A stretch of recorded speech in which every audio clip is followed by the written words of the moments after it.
Let me help you find your reactor pattern. What do I mean?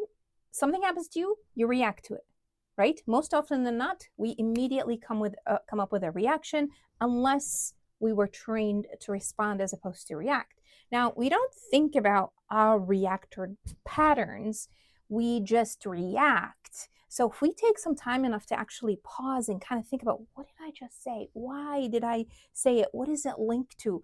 Then we start thinking deeper into our own behavior and and building that self-awareness. So this is what is part of your reactor pattern. Ready for it? First is the trigger. Obviously, what triggered your behavior? The situational context that happens to you. Somebody said the wrong thing to you. Someone asked for a project to be done sooner than the deadline. Somebody sent an email that really upset you and it didn't have the actual truth in it. Something triggered a really strong emotional response in you. What follows after the trigger is the automatic strength response. And this is what happens after you get triggered. You respond, but the response always includes something that you're really strong in. Now, a lot of people tell you that this is a flaw, but what you're doing is you're pulling on your innate personality and you're using it. Now, this can be trained so that you're not just pulling on anything and using it at the moment. What you need to do is pull on the right thing to use and respond correctly. So as an example, my high D personalities, if you're familiar with the DISC behavior analysis, Ds are very direct, very impatient, very to the point, they're results oriented. And so their strength is those things. And so they pull on that and that becomes their response. They're very immediate, they're to the point. And now they could be blunt as well, and they can seem as insensitive in their responses. What follows is the short-term payoff that comes from that response. And often this is a dopamine hit for a lot of people because, they close that loop, they answer the question, they think they're done.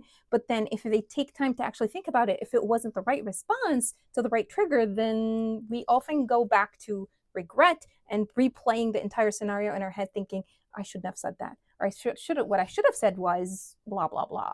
As a result, we have a hidden cost because of what just transpired. And often this could be your energy, your time, it could be a relationship, it could be something else. So depending on the situation that took place, there is always a hidden cost if we don't actually respond correctly.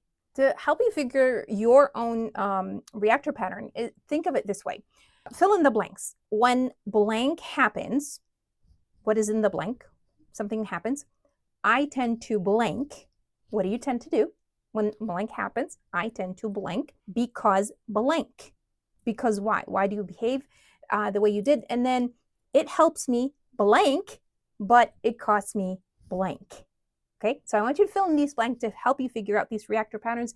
And when do you do this? When there isn't, a situation that just happened, and instead of just trying to think about it in a negative way and why did I do this, instead think strategically. Use this formula to help you fill in the blanks and figure out exactly why you reacted the way you did and if there is a better way. And of course, there's always a better way to respond. Let me know if this makes sense for you. I would love to learn about your reactor pattern. And you know what?